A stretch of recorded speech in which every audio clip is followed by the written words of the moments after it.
어느 도시 열악한 성당에 새 주임 신부가 부임을 했습니다. 이 신부가 부임하자마자 사람들이 몰려들기 시작하는 겁니다. 이분은 강론을 잘하는 것도 아니고 주의 종으로서 특별한 은사가 있는 것도 아닌데 너도 나도 고해 성사를 하겠다고 앞다투어 사람들이 몰려드는 겁니다. 이유를 알고 보니까 이 신부님은 귀가 안 들리는 분이었대요. 누군가 내 약점과 허물, 더구나 부끄러운 죄를 알고 있다는 것 상쾌한 일 아니지요. 그러나 내 고난을 주님이 알고 계신다. 얼마나 큰 힘이 되겠습니까? 주님이 내 진실과 충성을 알고 계신다. 누구도 몰라줘도 괜찮습니다. 얼마나 당당할 수 있을까요? 오늘 본문 9절 한 절 안에 내가 알고 있다 하는 말씀이 두 번씩이나 반복적으로 등장하고 있습니다. 오늘 설교 제목이 내가 알고 있다입니다. 지금 우리는 요한계시록 2장과 3장에 나오는 당시 소아시아 지역 7개 교회를 살펴보고 있습니다. 교회 위기 시대 주님이 기뻐하는 교회가 어떤 교회일까 그 원형을 찾아가고 있습니다. 여기 소아시아는 우리가 오랫동안 터키라고 불렀던 튀르키예를 일컫는 말입니다. 7개 교회 가운데 오늘은 두 번째 교회 스무나 교회를 살펴보고자 합니다. 7개 교회를 함께 읽어보면 모든 시작의 말씀이 교회의 사자에게 편지하라 그렇게 되어져 있습니다. 교회를 섬기는 사역자들, 주의 종들에게 주신 말씀입니다. 모든 성도는 사역자라고 하는 만인 제사장에 토한 우리 개혁교회, 우리 교회입니다. 그렇다고 한다면 이 말씀은 모든 성도에게 주신 말씀입니다. 7개 교회에 주신 말씀을 살펴보면 교회들마다 장점이 있는가 하면 단점이 있습니다. 칭찬을 들었는가 하면 책망을 듣습니다. 본받아야 될 내용이 있는가 하면 따르지 말아야 될 내용들이 있습니다. 잘한 일도 있고 잘못한 일도 있었습니다. 그러나 오늘 스무나 교회와 빌라델비아 교회 두 교회만은 칭찬만 듣고 있습니다. 오늘 스무나 교회 우리가 마땅히 본받아야 될 교회입니다. 여기 스무나라고 하는 말은 모략이라는 뜻입니다. 모략은 강한 고난으로 말미암아 진한 향기를 풍긴다 하는 영적인 의미를 가지고 있는 것이지요. 우리 성도들에게 교회에 한 시대에 위기가 있고 고난이 있는데 그게 오히려 강한 향기가 되더라 그런 얘기예요. 여러분 김포에서 오신 분들이 계신데 우리 장로님도 김포에서 오셨는데 김포란 말이 재미있어요. 쇠가 떨어진다 그런 뜻이에요. 누가 오래전에 김포에 공항이 생길 걸 알았던가 봐. 그래서 김포야 쇠가 떨어져 하늘에서. 스무나를 누가 이름을 지었는지 모르겠어. 모략이야. 후대에 고난을 당하는 교회가 생길 것을 알았던가 봐. 폭이나 재미있는 이름입니다. 왜 선한 사람에게 고난이 오는가? 왜 하나님의 사랑받는 자녀들이 고난을 당하는가? 주의 핏값에 세워진 교회가 왜 환난을 겪는가? 이 질문은 인류가 가진 가장 오래된 질문 논쟁 가운데 하나입니다.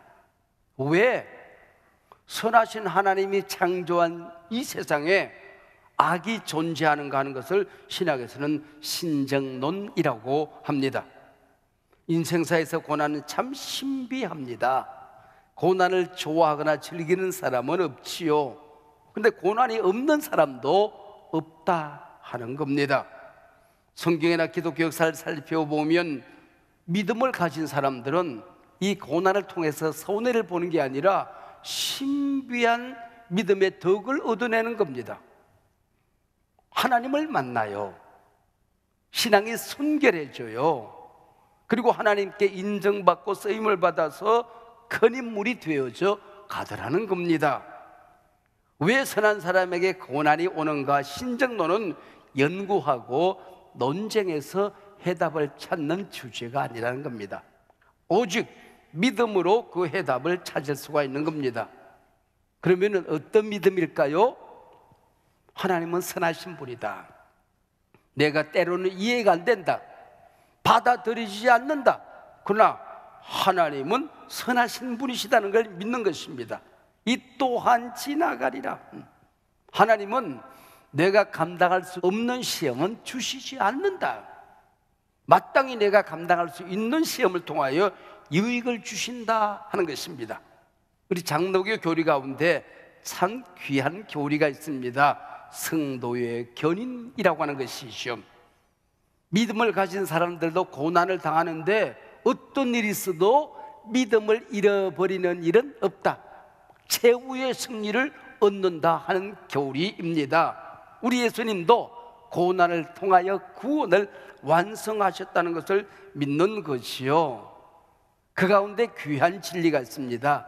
내가 고난을 당하고 있는데 아무도 알아주는 것 같지 않은데 하나님이 하신다는 거예요.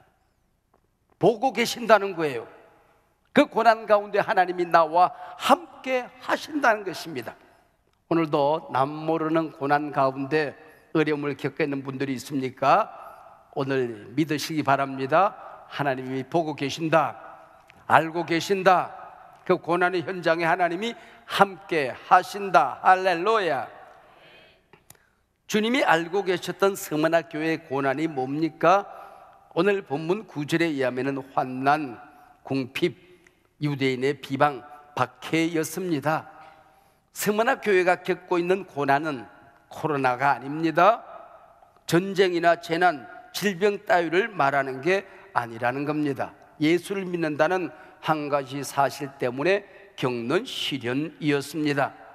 당시 모든 로마 권력 안에 있는 나라들은 황제를 숭배했습니다. 그가 하나님이었습니다.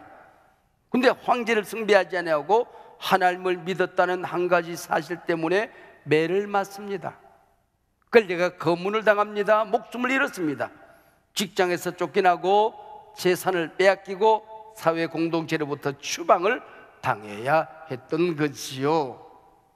이방인이 이방 땅에 가서 또 다른 이방인에게 고난을 겪는 것, 그것도 새로웠지만은 유대인이 예수를 메시아로 믿는다는 사실 때문에 당하는 비난, 비방, 이거는 더 아프고 서럽게 여겨졌던 것입니다. 요즘은 북한 공산당이나 일부 이슬람 국가 외에는 예수를 믿는다는 사실 때문에 순교하거나 환난, 궁핍을 겪거나 직장에서 쫓겨나는 일은 없습니다. 그러나 오늘에도 환난과 박해는 있습니다. 이게 뭘까요? 인류 역사상 지금 같은 탈교회 시대는 없었습니다. 교회를 비난하는 것을 자기 사명으로 알고 살아가는 엔티크리스찬들이 날로 늘어나고 있습니다. 가난한 교인들이 예수를 믿는다고 하면서 유대인이 유대인을 핍박하듯이 교회를 비난합니다. 텔레비전, 넷플릭스, SNS, 온라인, 반기독교적인 정서가 난무합니다. TV를 켜면 동성애, 마약, 무당, 폭력, 성적인 자극 안 나오면 드라마가 되지 않습니다. 얘기가 되지 않습니다. 오히려 그들이 자기 자신을 자랑스럽게 생각하는 세상이 되었습니다. 교막에 우리 젊은이들을 지옥으로 끌고 가고 있습니다. 이 시대의 환난입니다. 정신적인 박해이지요. 예수님께서 예수 믿는 사람들 독수리라고 말씀하지 않았어요. 너는 호랑이다, 사자다, 이리떼다, 황소다, 그렇게 말씀하지 아니하셨어요. 예수를 믿는 순간 우리는 한 마리 양이 되는 겁니다. 교회가 뭐예요? 양떼들이에요. 공격 무기, 방할 아무런 힘도 없는 한 마리 양일 뿐입니다. 이게 오늘 고난이죠. 스무나의 고난이죠. 보세요. 스무나는 크고 부유한 도시였습니다. 이곳에서 유대인들은 무역 장사를 독차지하고 있었습니다. 스무나는 종교적인 도시였습니다. 황제 숭배와 이방 우상들을 섬기는 도시였습니다. 근데 부유한 도시에서 유독 가난한 사람들이 서문학 교인들이었어요. 유대인이면서도 장사할 수 없는 사람들이 이들이었습니다. 종교적인 도시에서 종교를 가졌다는 사실 때문에 핍박을 당했습니다. 이게 서문학 교회라고 하는 것입니다. 얼마나 커다란 모순입니까? 역설입니까? 서문학 교회는 이런 환난과 궁피, 박해와 고난 속에서 한순간도 하나님 없이는 살 수가 없었습니다. 하나님 놓치고는 서 있을 수가 없었던 것입니다. 기도로 하나님 붙들지 않고는 하루도 지낼 수가 없었던 것입니다. 세상 보면 두렵습니다. 낙심이 됩니다. 오직 믿음의 죄요 온전케 하시는 예수 바라보는 한 가지로 살았던 사람입니다. 성령 충만하지 않고는 한 사건도 맞닥뜨릴 수가 없는 교회가 서문학 교회요 교인들이었습니다. 서로 사랑하지 않고는 너는 나를 붙들고 난 너를 붙들어 주지 않고서는 살 수 없는 교회가 서문학 교회였습니다. 그래서 매일 성전에 모였어요. 그리고 가정에 돌아가면 모였습니다. 이적과 기사 표적을 경험했습니다.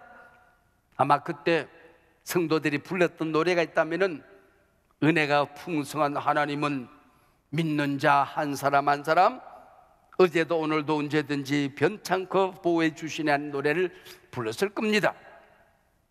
성경에 서문학 교회가 등장하는 것은 오늘도 똑같은 고난을 당하는 성도들이 있을 수 있다는 겁니다.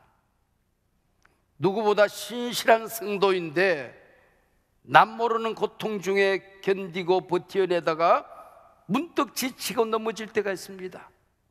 내 진실을 알아주는 사람이 주변에 없습니다. 오히려 들려오는 소리, 잘난 척 하더니 꼴 좋다, 무슨 죄를 몰래 지어서 저런 어려움을 겪는담, 수근수근하는 소리와 눈길이 따갑습니다. 이길 힘이 없어집니다. 이때 들려오는 소리가 있어요. 아들아, 딸아, 나는 안다. 나는 보고 있다. 나는 너와 함께한다. 게임 끝.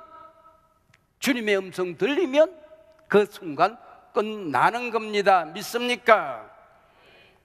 요즘 따라 전에 없는 은혜를 받아서 기쁨 중에 충성을 하는 성도들이 있습니다. 목장 식구를 돌봅니다. 교회 학교에서 아이들을 가르칩니다. 어려운 봉사 자리에서 성실하게 봉사합니다. 크지 않은 봉헌이지만은 진심을 다합니다. 근데 문득 들려오는 소리, 왜 저리 혼자 설치고 다녀? 교회 일만 하다가 뭘 먹고 살아? 금송아지 매달아 놨나? 이때 손에 힘이 빠지죠. 불쑥 주저앉습니다. 이때 들어야 될 말씀이 있는 거예요. 이때 열어야 될 귀가 있는 거예요. 아무도 몰라주지만은 나는 너를 안다. 모든 걸 나는 보고 있다.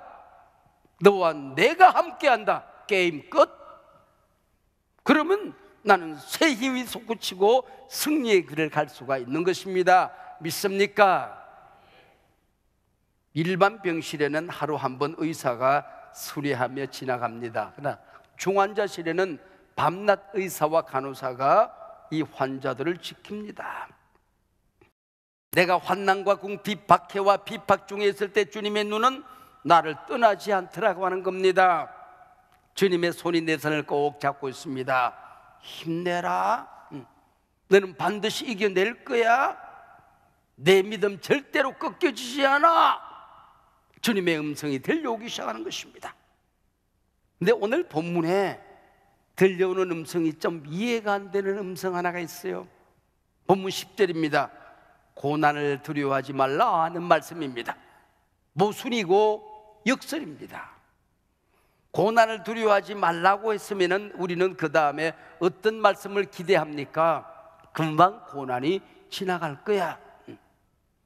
지금 네가 궁핍하지만은 대박이 터질 거야. 백마탄 왕자가 나타날 거야. 부자 되게 해주마. 네 주식 몇 배로 껑충 뛸 거야. 그래야 자연스럽지 않습니까? 그러나 이어지는 모순된 말씀을 보세요. 지금은 네가 집에서 고난을 당하지만은 너희 중에 몇 사람이 끌려갈 거야. 그리고 억울한 고통과 고문을 당하고 순교한 사람도 생긴다. 각오해라. 10일 동안 고난의 만수가 다 찰 때까지, 고난이 언제 지나갈지 모르지만은 기한과 때가 다 찰 때까지 이 고난은 계속될 거야. 아마 고난 당하고 있는 사람에게 제가 가서 지금은 고난 아무것도 아니야, 너 조금 있으면 죽어, 좀 있으면 너 더 비참해질 거야, 아마 잘못하다가 욕 듣기 꼭 좋지요. 근데 이 말씀을 하시는 분이 주님이시란 말이에요. 나는 처음이요 마지막이다. 죽었다가 살아났다. 내 처음도 알고 지금 네가 어떻게 견디는지도 알고 이 고난이 어떻게 전개될지도 알아. 세상이 어려워진다고 그러는데 얼마나 어려워질는지 내가 다 알고 있어. 그러나 네가 끝까지 승리할 건 내가 안다. 내가 너와 함께하기 때문이야. 그리고 네가 마지막 날 얼마나 멋진 승리를 할 것이고 하나님 앞에서 얼마나 영광스러운 존재로 설 것인지를 내가 알아. 지금 당하는 고난은 장차 누릴 영광과 좋게 비교할 수 없다는 것 내가 안다. 종아, 우리가 믿는 믿음은 이 땅이 전부가 아니란다. 믿음 생활하다 죽을 수도 있어. 그러나 죽음이 끝이 아니라는 거 기억해야 된다. 짤막한 이 세상에 아니라 영원한 하나님 나라에서 승리자가 되어야 한다. 나는 죽었다가 살아났어. 하나님 나라에서 지금 너를 지키고 있어. 너를 영접할 거야. 나는 심판주다. 그러면서 사실은 말씀이 이게 부요라고 하는 거야, 그 얘기입니다.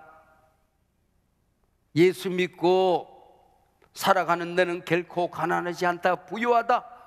절대로 실패하지 않는다, 승리하게 될 것이다. 모든 걸 잃어버린 것 같지만은, 이 땅에서 잃어버렸지만은 하나님 나라에서 모두 주님이 갚으실 것이다라고 이어지게 되는 것입니다.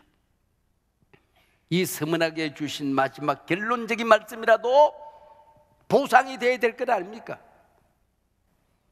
환난을 받으리라. 네가 죽도록 충성해라. 그럼 내가 생명의 면류관을 내게 주리라. 이기는 자는 둘째 사망의 해를 받지 아니하리라. 잘 살다 잘 죽으라는 겁니다. 참 잔인한 결론이지요. 죽도록 충성하라는 말을 교회에서 참 잘 씁니다. 그런데 이 말이 간단한 얘기가 아니에요. 죽어도 충성만은 끊지 말라는 거예요. 목숨을 잃어버려도 신앙만큼은 타협하지 말라는 거예요. 모든 것에 손해가 나도 네가 가는 믿음의 진실을 잃어버리면 안 된다는 것입니다. 처음부터 세상과 타협하지 말고 담대해라, 비굴하지 말아라, 당당히 죽으라 말씀하십니다. 주기철 목사님이 너무 많은 고난을 당해서 좀 있으면 죽을 것 같으니까 살려 집에 가시라고, 교회로 돌아가시라고. 주기철 목사님이 새벽에 집에 돌아옵니다. 사모님께서 목사님 타협이라도 하셨습니까? 신사참배라도 하셨습니까? 선교하셔야지 왜 나오셨습니까? 그 길로 돌아가 선교하셨다는 거 아닙니까? 다니엘은 사자굴 속에 들어갔습니다. 그의 친구 사드락과 메삭과 아벳노고는 풍물불 속에 들어갔습니다. 그러나 믿음을 굽히지 않았습니다. 꺾이지 않는 충성, 이게 바로 죽도록 충성입니다. 요셉은 감옥에 들어가도 자신의 신앙 도리와 의리를 지켰습니다. 이것이 죽도록 충성입니다. 초대교회 스무나 교회가 있었던 것은 오늘도 이 말씀을 듣고 순종하여 고난의 자리에서 믿음을 지키다가 당당히 죽을 수 있는 사람이 있어야 한다는 것입니다.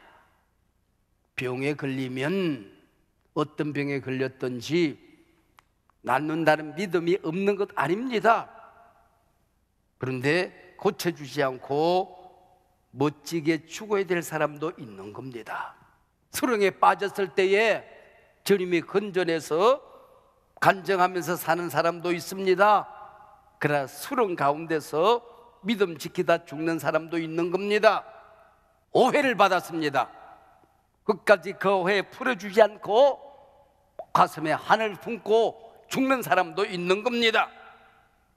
근데 주님께서는 두려워하지 말랍니다. 놀리시는 겁니까? 그리고 하시는 말씀이 내가 안다. 그대로 죽으라.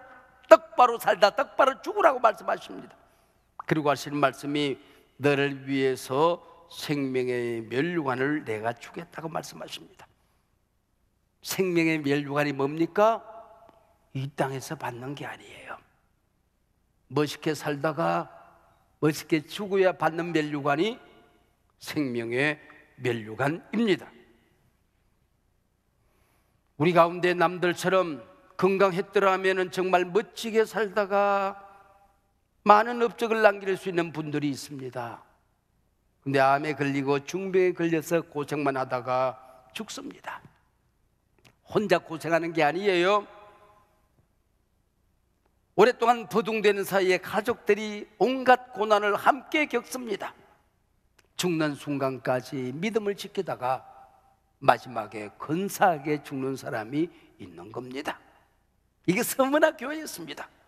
이들이 들어야 될 말씀이 서문화 교회 주신 말씀입니다. 잘 죽는 게 네 사명이다. 그 혹독한 고난 가운데 네 믿음을 정결하게 해야 한다. 네 곁에 고난당하는 병들어 죽어가는 가족이 있을 때에 치매 걸려서 오랫동안 가족들의 고통이 될 때에 가족 사랑 배신하지 말아라. 그게 네게 주신 사명이다. 이걸로 인해 네 믿음 약해지면 안 된다. 그러면 내가 둘째 사망 지옥에는 근처도 안 가는 너희 가족이 된 것을 내가 보장하겠다 그 얘기입니다.